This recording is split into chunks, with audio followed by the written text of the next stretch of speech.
Baby girl, you are so pretty, pretty, pretty, pretty. Baby girl, you are so pretty. Hi, my name is Genevieve, and this is Dress Code.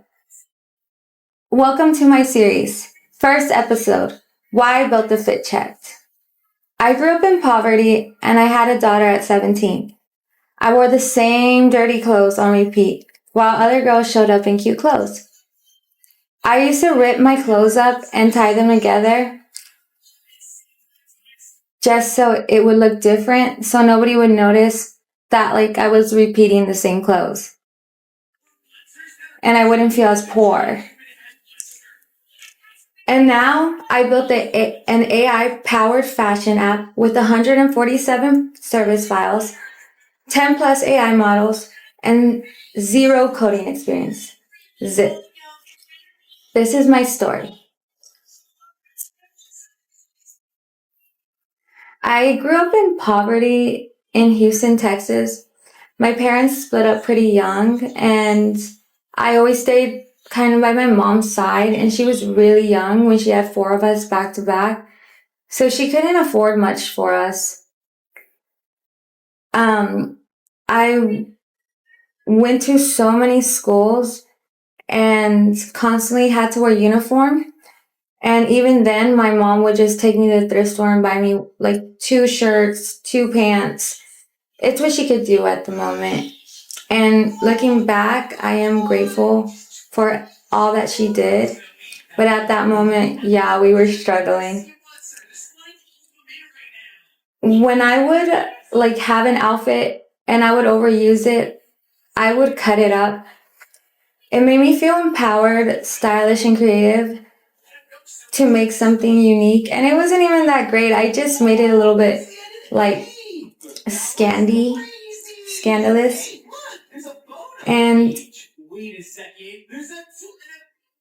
I always felt different because of it, because I moved around a lot. I never got to make consistent friends. I only had one real good friend. And being poor and constantly moving schools, especially not on the good side of town, it was really hard to make friends. So I would always just be the silly girl, don't notice I'm poor, let's just be friends because I'm funny. I learned something back then that I didn't have words for yet. What you wear changes how you feel, and how you feel changes everything. Think about a time you showed up different because what you were wearing. Maybe a job interview, a first date, a moment where you needed confidence you didn't feel. How did people treat you? Clothes aren't just yourself. Clothes aren't just fabric. They're armor. I know that as a little girl, I just didn't know what to do with it yet.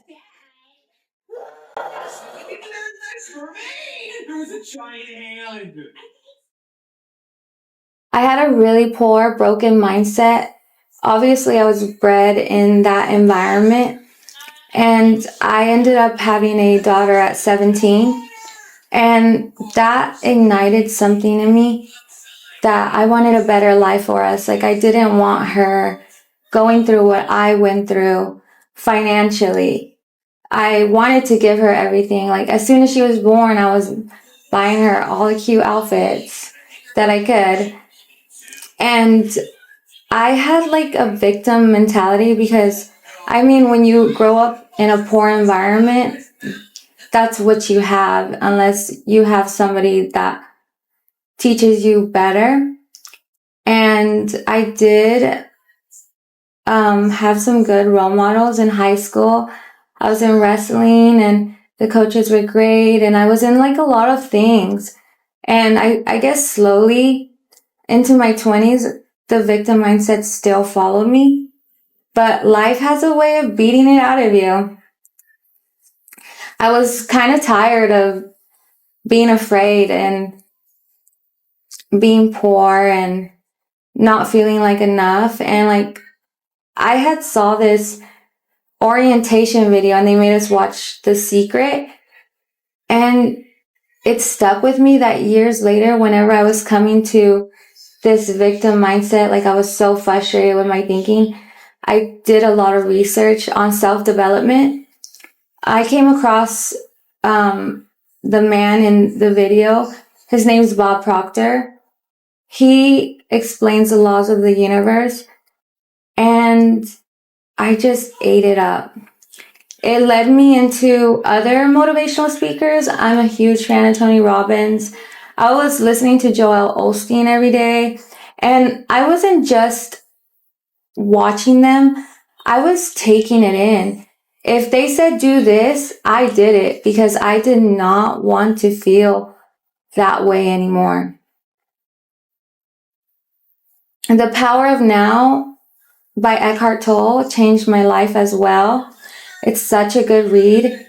Basically, like, nothing exists but the moment. And whenever you're thinking about the past or the future, it's in this moment. I actually, during that time, when I study something or when I get super interested in something, I become pretty obsessed with it. Just like this app, I started coding and I became super obsessed with it. It's in beta right now, so I'm excited for y'all to try it out.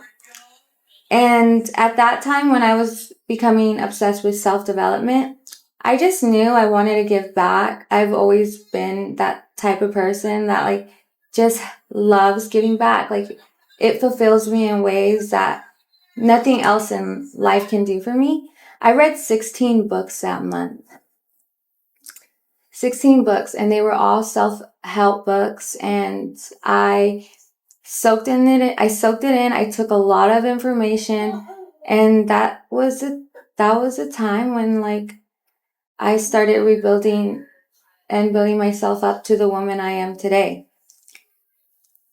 I also got certified in life coaching. I didn't do anything with it because life took me down another path, and it grew me.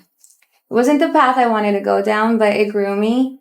And I'm very, if that Genevieve could see me, Genevieve, right now, she would not believe it.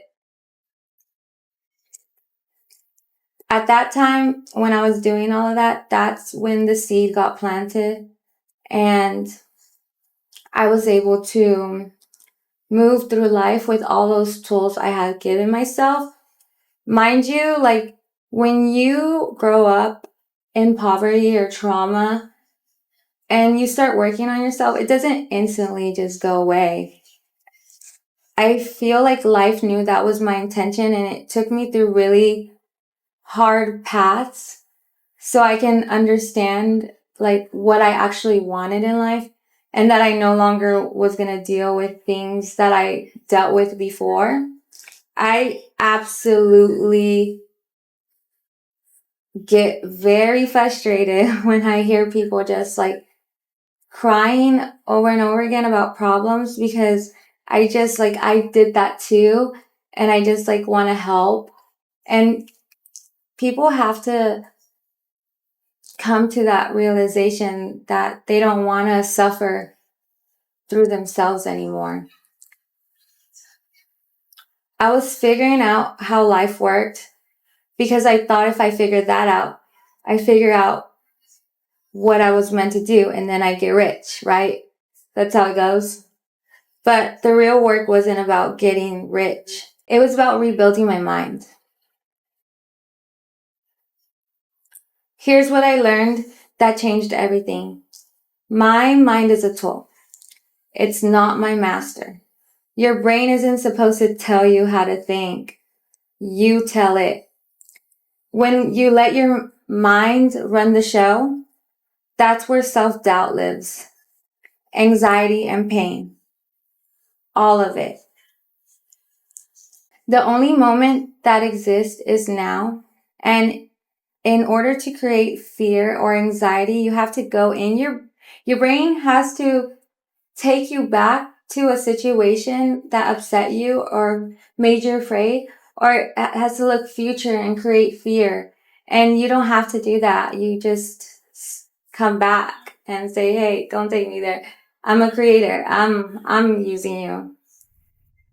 And the moment that I understood that I could direct my thoughts instead of being dragged by them, everything shifted. If you're sitting right there right now and your mind is running a loop telling you you're not good enough, you're behind, you missed your chance, I need you to hear me. That's not true. That's just a preconditioned thought you didn't choose. And you can choose a different one. Your mind is your mind is a tool. Start using it like one. So I saw how much money was in the entertainment industry and how easy it would be to make money, spend time with my daughter. So I entered the entertainment industry. You see girls like in the most fabulous shoes, red bottoms, Chanel bags, Gucci outfits, just a woman's dream. And I was working a lot at that time, and I got to finally start buying myself things that I wanted. I'm trying to be a little bit more mindful about that, but I love clothes.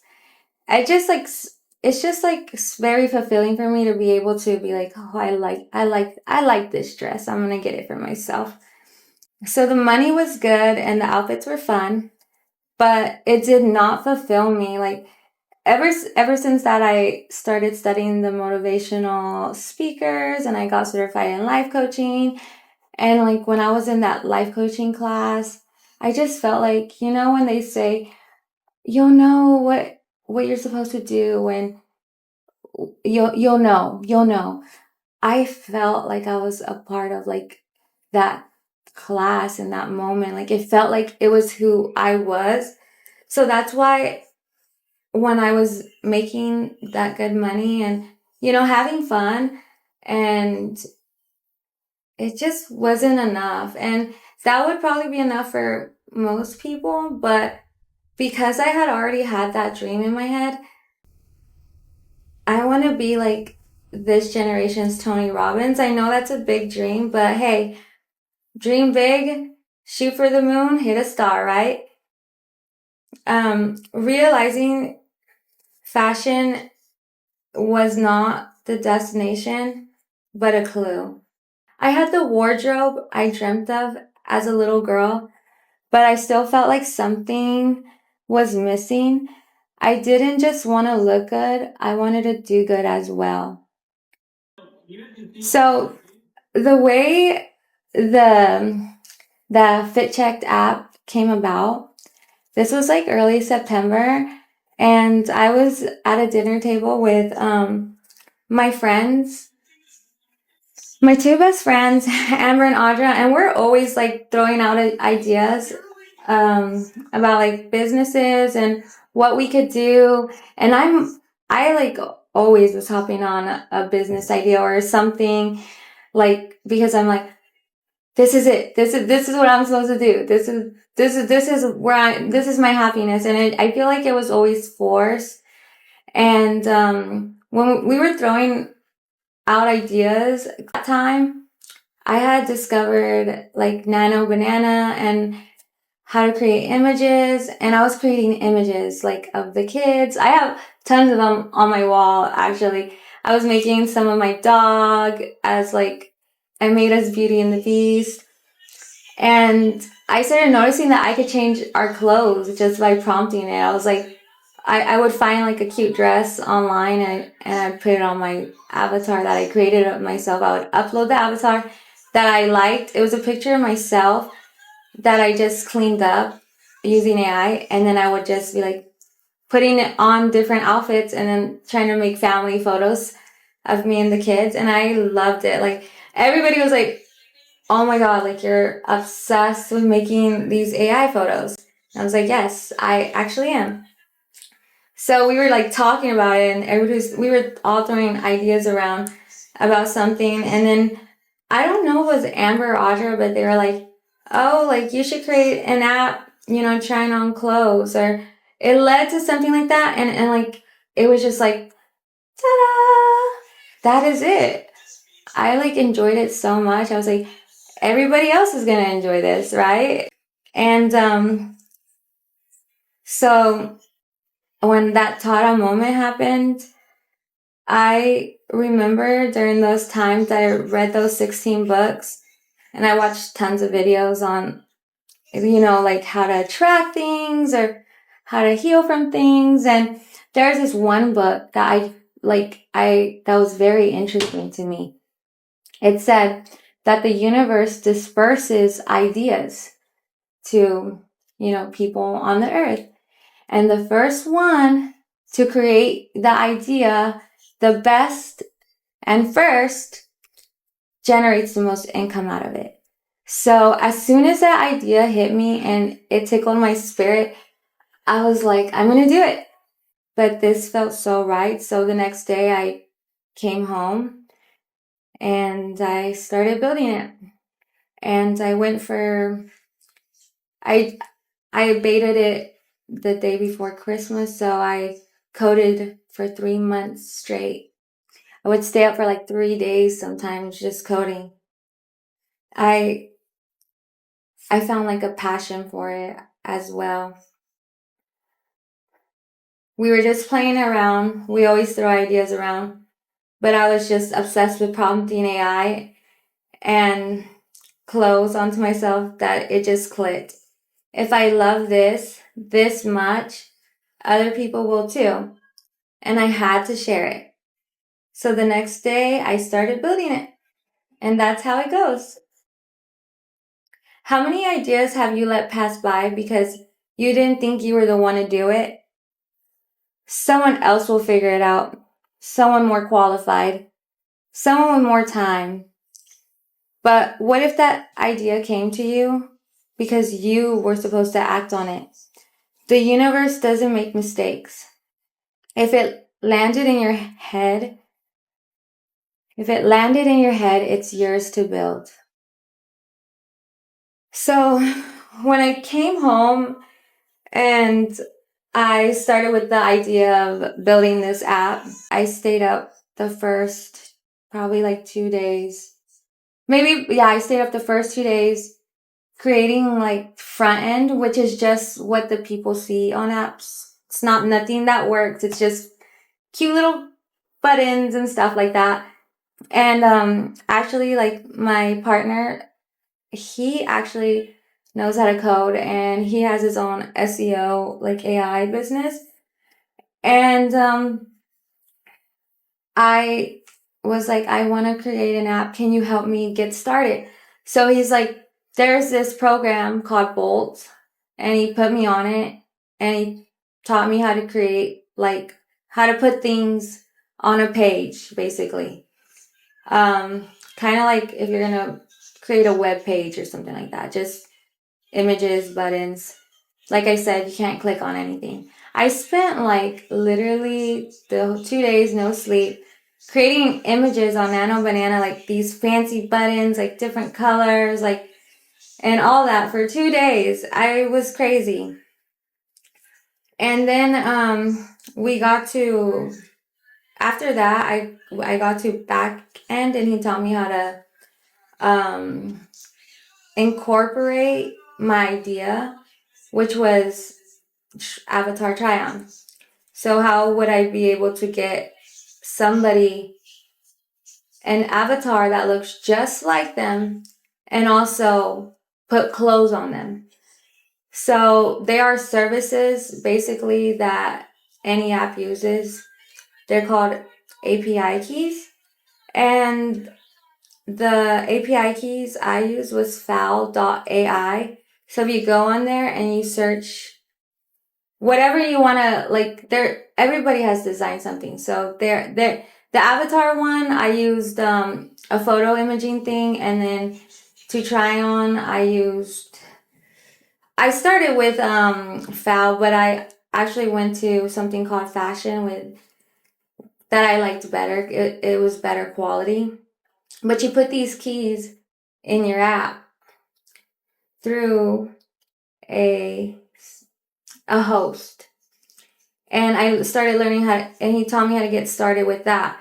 And whenever I started getting started with that, oh my goodness. Now that was the hard part. That was actually trying to figure out bugs and reading code, because you're not just going to take a key and put it on your app. And mind you, you don't even start in an app. You basically build what you want web first. Then you go to mobile. Then you go to app. So I was just on web here. And you use the key, but it's your job to make the key work. It works if you tell it and code it correctly to work. And as you're building it, there's bugs.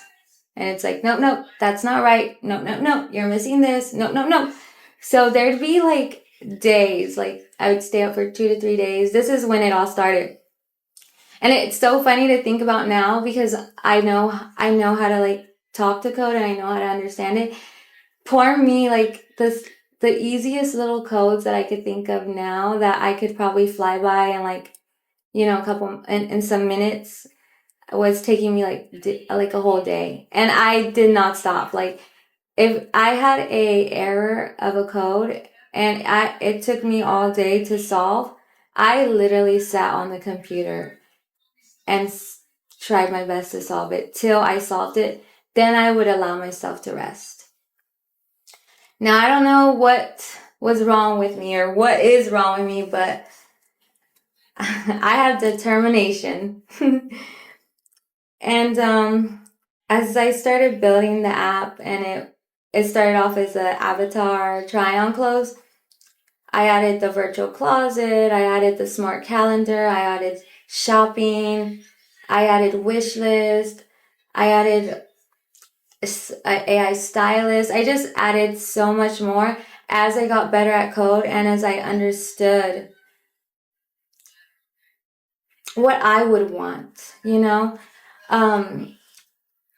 As I was building the app, I was also using it, and I fell in love with it. It had everything I needed, everything, and I'm excited to finally launch it on the App Store. I do have some bugs. I just want it to be perfect before y'all get to it. And I just know everybody's gonna enjoy it. And yeah, we'll talk about that in the next podcast episodes. This one, I just want y'all to get to know me and the app and myself before we move forward in this podcast relationship. My boyfriend helped me get started, but when he got busy, I didn't wait. I didn't even feel sorry for myself. I thought I have everything I need to figure this out. I just have to keep trying. And I held on to something that kept me going. Through every single bug, every sleepless night, every moment I wanted to quit, which was rarely, because the idea was just too grand.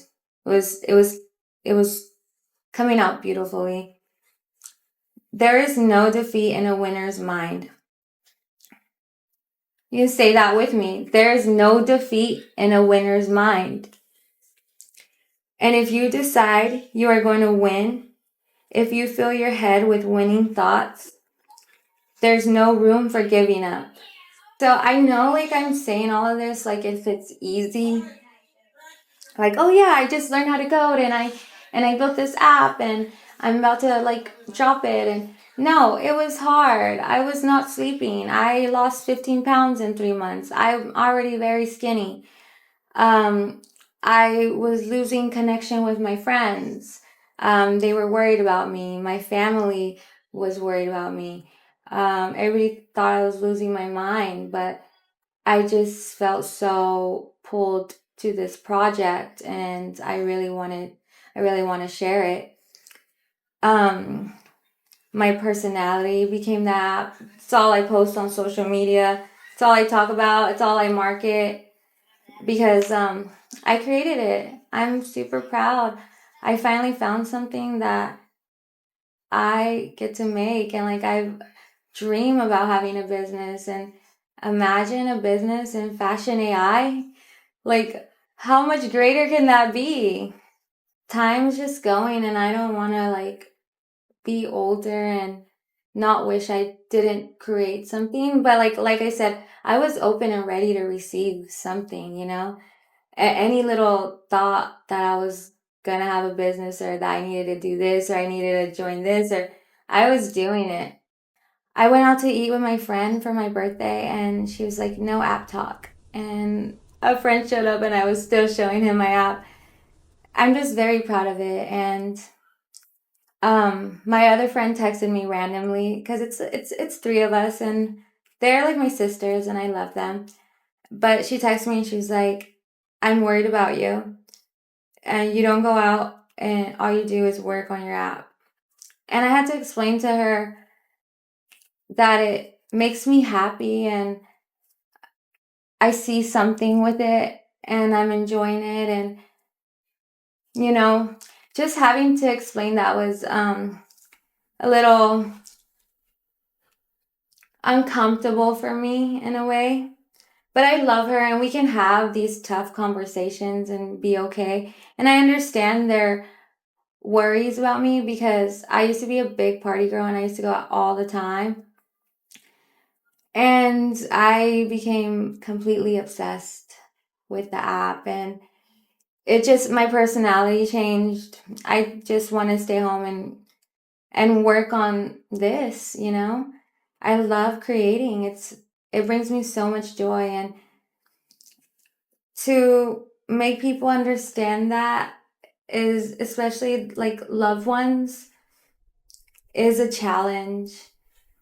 I beta tested the day before Christmas because I wanted to give myself a break. 3 months coding. I had weighed myself like that week before Christmas, before I baited it. I was 90 pounds. When I started coding, I was close to 110. So that was really, really worrisome, and I panicked a little because, yeah, I was putting my health aside just to, like I said, I would stay working on a simple code for a whole day. I just I just really enjoy solving problems, and that's just what I was doing. And I have never been so passionate about something like this before the self-development phase. It's kind of like that. And I'm also a mom, so I have a lot of other responsibilities. So it was a little hard, but I did it, and I baited it, and it was a flop. I had a 2017 MacBook Pro, and in order to test an app onto the App Store straight from your laptop, from coding on for iOS, you need a Mac that's like 2021 and older. So when I launched, I found a way where I could launch my app onto the App Store to test. Not to go on the App Store for everybody, but only for my friends or family or whoever I wanted to test. So I had to transfer my code to a host, which that host transferred it to Apple to test. Nobody could log in. I was freaking out. I was hoping for the best. I knew that there was going to be code breaks, but come on, logging in right away. Christmas was the next day. I was driving, and I get a phone call, and because I was talking to my best friend the whole time because she couldn't log in, and she said something that after we got off the phone made me cry. She was like, kind of had like self-doubt in her voice. She said, why don't I take college classes for it and do it as a fun little project? And in my head, I was like, girl, I lost 15 pounds in 3 months doing this. You think I'm going to go and do this as a little project? No, I'm breathing this now. This is what I'm doing. Like, I know that you can't log in, and like, this looks like bad, because she was already worried about me, and now it looks like I don't know what I'm doing. And so I cried, but I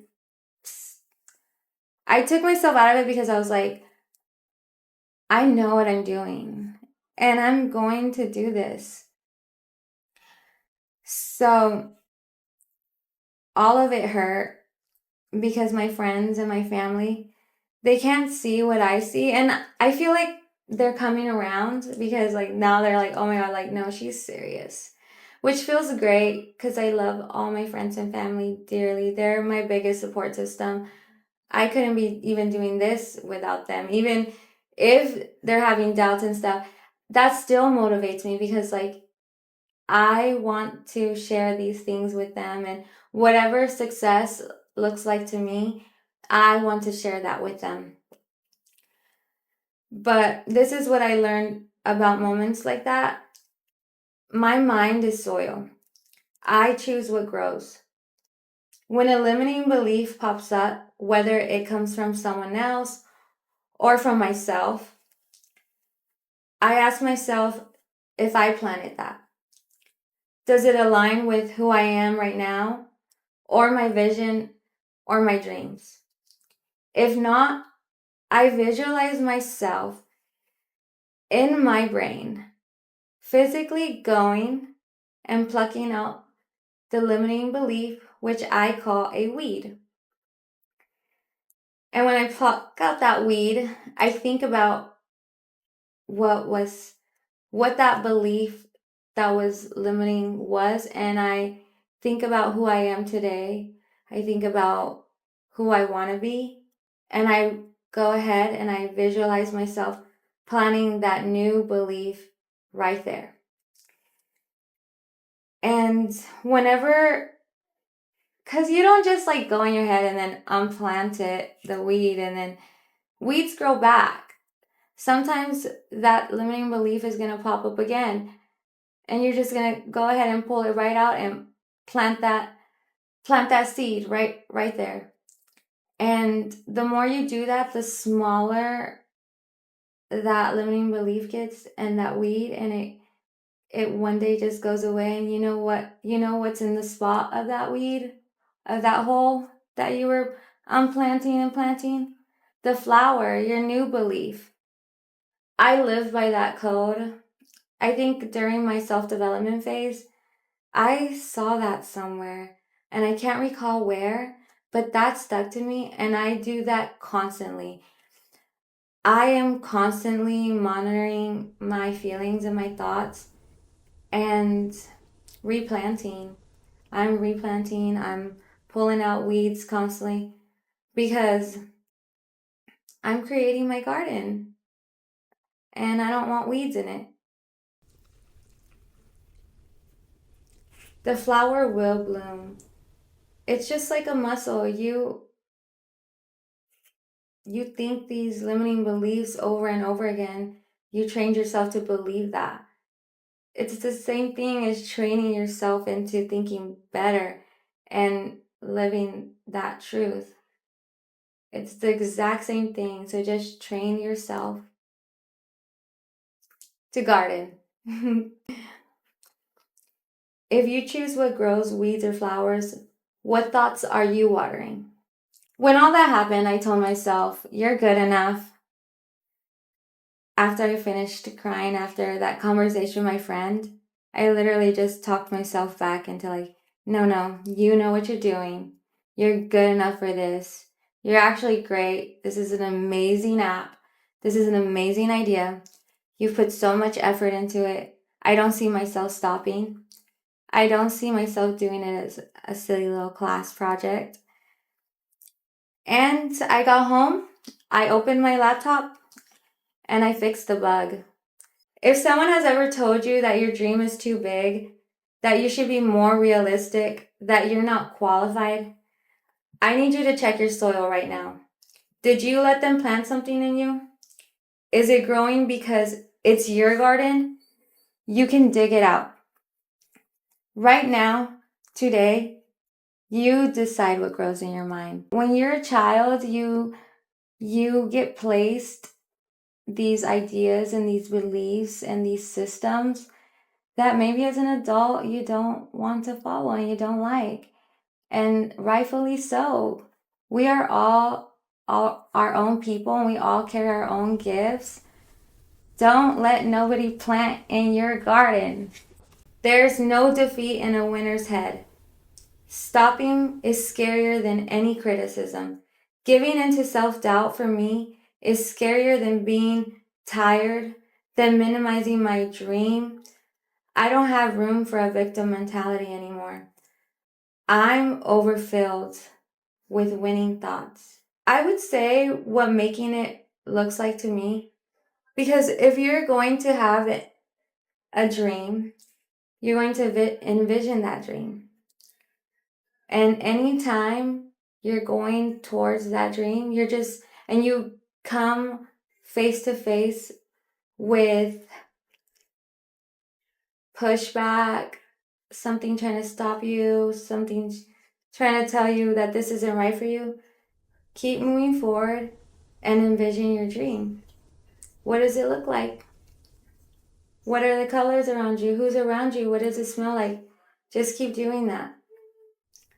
Mine looks like breaking generational curses over my family. I don't just want me to be happy or, in a good place. I want to take care of my whole family. Everything I studied, healed, rebuilt is going to come into fruition. I've done so much work on myself and I've taken losses and stood right back up. And I am coming for everything that was taken from me, and it's going to be multiplied in overflow. I am going to have a very successful app. This podcast, the reason I wanted to create a podcast is obviously to speak about my app.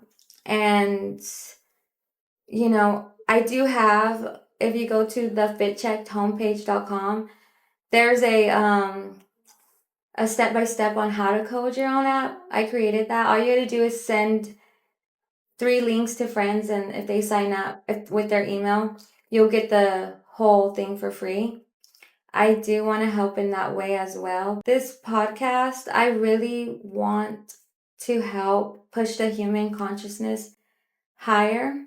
Helping others end their own suffering has always been my real passion. And wearing cute outfits while I do it. It's not vain to want good things, and it's not vain to want to dress cute and have clothes. Like the universe, if we're here as creators and the universe is an abundance to what you want, why wouldn't the universe want you to have clothes? Clothes is not better than me. I'm the creator. So I can have whatever I want. And so can you. This isn't about an app. It's about proving that you can study yourself, heal yourself, and rebuild yourself. And create something that helps others do the same. The Fit Checked is just the first win. The proof that everything I learned meant something. If I could go back and talk to little Genevieve, the one in repeated dirty clothes, and just ripping old clothes just to feel stylish, cute, whatever, dreaming about a wardrobe she could own, here's what I tell her. Be proud of yourself. I know you feel less than, left out, not good enough. I know you think you have to act dumb and silly. You have to show more skin, give pieces of yourself away for validation, but you don't. You're gonna be okay. We're gonna figure it all out later. Right now, I need you to wear what you have like it's the most expensive, fashionable runway outfit out there. Like everyone wants to dress like you. You're a style icon. Even when you don't feel it, do it. Stop hiding behind the mask of like shame and not feeling good enough. It just keeps you in a bad place. And those feelings don't lead anywhere good. Just see yourself. You're amazing. And you're sweet. And you're funny. And you love to read. The clothes you're wearing right now, that doesn't matter. You're gonna be a wonderful woman one day. A beautiful woman. Beautiful children. Love. Instead, read more. Study more.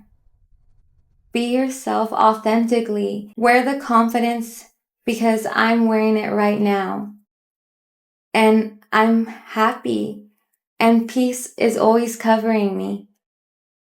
I'm super fulfilled with myself. Just love yourself. It gets better. And if you need to go back to little you and tell it like, hey, I'm here and you're fine.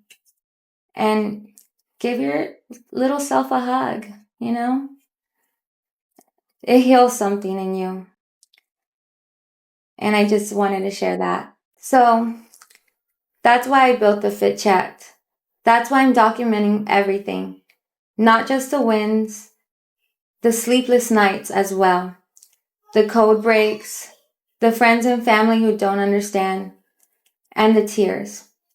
Because if I can do this, a broke mindset turned app builder, thrift store clothes to tech founder with zero coding experience, like zero coding experience, then you can build your dreams too. Remember, your mind is a tool, not your master. Your mind is soil. You choose what grows. There is no defeat in a winner's head. This is dress code. You're invited to grow with me. Class is in session.